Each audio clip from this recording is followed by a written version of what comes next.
Chapter 5. Advice from a Caterpillar. The caterpillar and Alice looked at each other for some time in silence. At last the caterpillar took the hookah out of its mouth and addressed her in a languid, sleepy voice. "Who are you?" said the caterpillar. This was not an encouraging opening for a conversation. Alice replied rather shyly. I hardly know, sir. Just at present. At least, I know who I was when I got up this morning, but I think I must have been changed several times since then. What do you mean by that? Said the caterpillar. Explain yourself. I can't explain myself, I'm afraid, sir, said Alice, because I'm not myself, you see. I don't see, said the caterpillar. Well, I'm afraid I can't put it any more clearly, Alice replied very politely, for I can't understand it myself to begin with, and being so many different sizes in a day is very confusing. It isn't, said the caterpillar. Well, perhaps you haven't found it so yet, said Alice. But when you have to turn into a chrysalis, you will some day, you know, and then after that into a butterfly, I should think that it would feel a little queer, don't you? Not a bit, said the caterpillar. Well, perhaps your feelings may be different, said Alice. All I know is it would feel very queer to me. Hugh, said the caterpillar contemptuously, who are you? Which brought them back again to the very beginning of the conversation. Alice felt a little irritated at the caterpillar's making such very short remarks, and she drew herself up and said very gravely, I think you ought to tell me who you are first. Why? Said the caterpillar. Well, here was another puzzling question, and as Alice couldn't think of any good reason, and as the caterpillar seemed to be in a very unpleasant state of mind, she turned away. Come back, the caterpillar called after her. I have something important to say. This sounded promising. Certainly. Alice turned back and came back again. Keep your temper, said the caterpillar. Is that all? Said Alice, swallowing down her anger as well she could. No, said the caterpillar. Alice thought she might as well wait, as she had nothing else to do, and perhaps after all it might tell her something worth hearing. For some minutes it puffed away without speaking, and then at last it unfolded its arms, took the hookah out of its mouth again, and said, So, you think you're changed, do you? Well, I'm afraid I am, sir, said Alice. I can't remember things I used, and I don't keep the same size for 10 minutes together. Can't remember what things, said the caterpillar. Well, I've tried to say how doth the little busy bee, but it all came different, Alice replied in a very melancholy voice. Repeat, you are old Father William, said the caterpillar. Alice folded her hands and began. You are old, Father William, the young man said, and your hair has become very white, and yet you incessantly stand on your head. Do you think at your age it is right? In my youth, Father William replied to his son, I feared I might injure the brain, but now that I'm perfectly sure I have none, well, I do it again and again. You are old, said the youth, as I mentioned before, and you have grown most uncommonly fat. And yet you turned a back somersault in at the door. Pray, what is the reason of that? In my youth, said the sage, as he shook his grey locks, I kept all my limbs very supple. By the use of this ointment, 1 shilling a box, allow me to sell you a couple. You are old, said the youth, and your jaws are too weak for anything tougher than suet. And yet you finished the goose with the bones in the beak. Pray, how did you manage to do it? In my youth, said the father, I took to the law and argued each case with my wife, and the muscular strength which it gave to my jaw has lasted the rest of my life. You are old, said the youth. One would hardly suppose that your eyes were as steady as ever, and yet you balanced an eel on the end of your nose. What made you so awfully clever? I have answered 3 questions, and that is enough, said the father. Don't give yourself airs. Do you think I can listen all day to such stuff? Be off, or I'll kick you downstairs. That is not said right, said the caterpillar. Not quite right, I'm afraid, said Alice timidly. Some of the words have got altered. It's wrong from beginning to end, said the caterpillar decidedly. And there was a silence for some minutes. The caterpillar was first to speak. What size do you want to be? It asked. Oh, I'm not particular as to size, Alice hastily replied. Only one doesn't like changing so often, you know. I don't know, said the caterpillar. Alice said nothing. She had never been so much contradicted in her life before, and she felt that she was losing her temper. Are you content now? Said the caterpillar. Well, I should like to be a little larger, sir, if you wouldn't mind, said Alice. 3 inches is such a wretched height to be. It is a very good height indeed, said the caterpillar angrily, rearing itself upright as it spoke. It was exactly 3 inches high.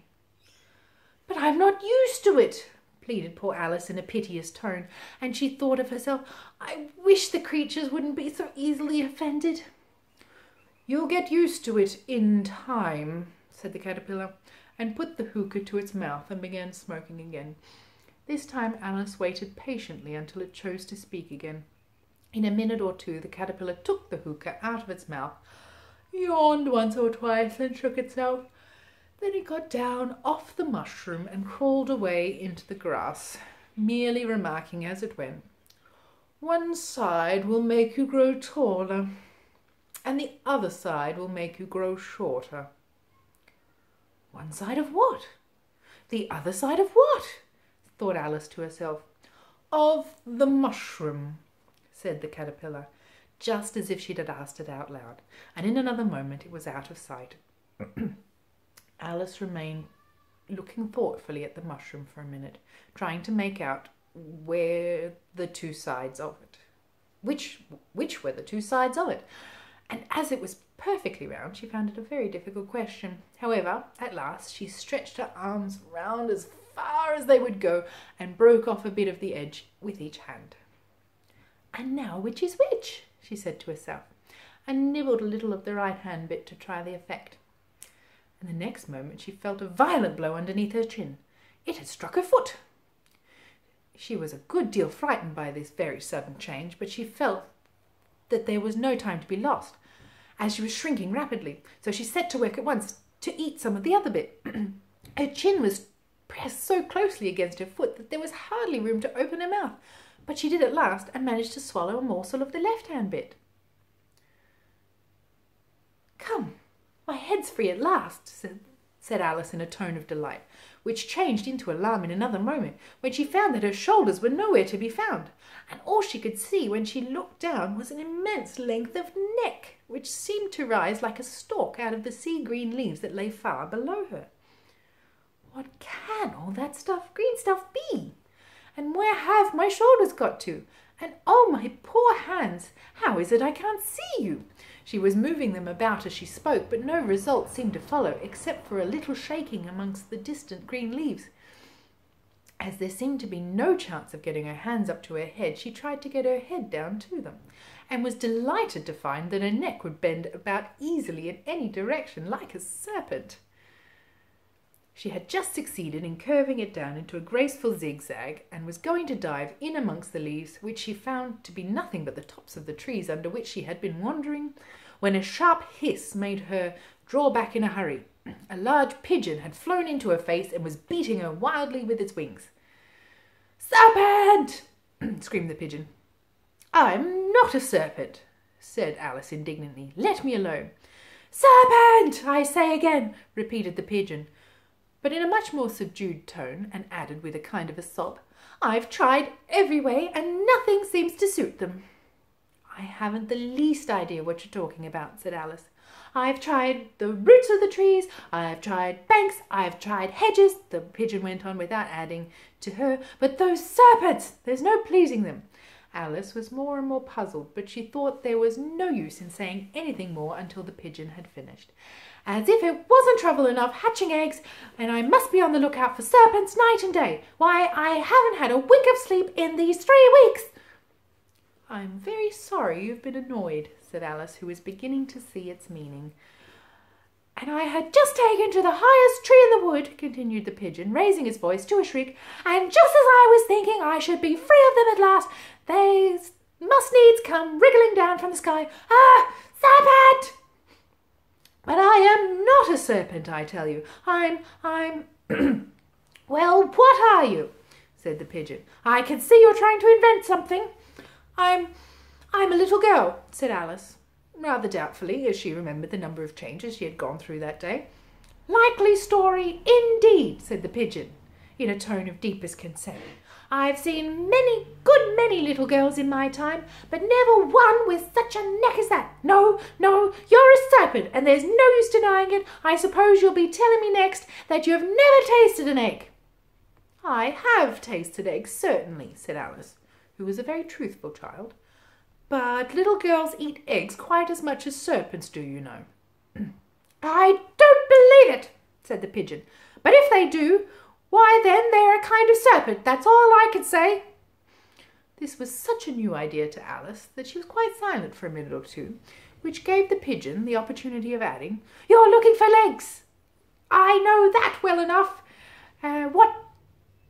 What does it matter to me whether you're a little girl or a serpent?"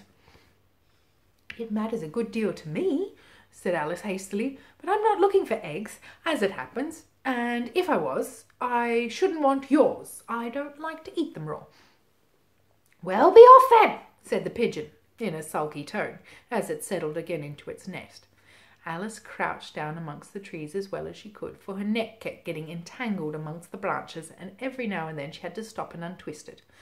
After a while she remembered that she still held the pieces of mushrooms in her hand, and she set to work very carefully, nibbling the first one and then the other, growing sometimes taller, sometimes shorter, until she succeeded in bringing herself down to the usual height.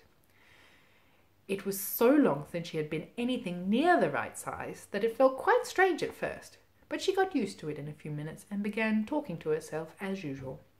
"Come, there's half of my plan done now. How puzzling all these changes are! I'm never sure what I'm going to be from one minute to another. However, I've got back to my right size. The next thing is to get to that beautiful garden. Now, how is that to be done, I wonder?" As she said this, she came suddenly upon an open place with a little house in it, about 4 feet high. "Whoever lives there?" thought Alice. "It'll never do to come upon them in this size. Why, I should frighten them out of their wits." So she began nibbling on the right-hand bit again, and did not venture to go near the house until she brought herself down to 9 inches high.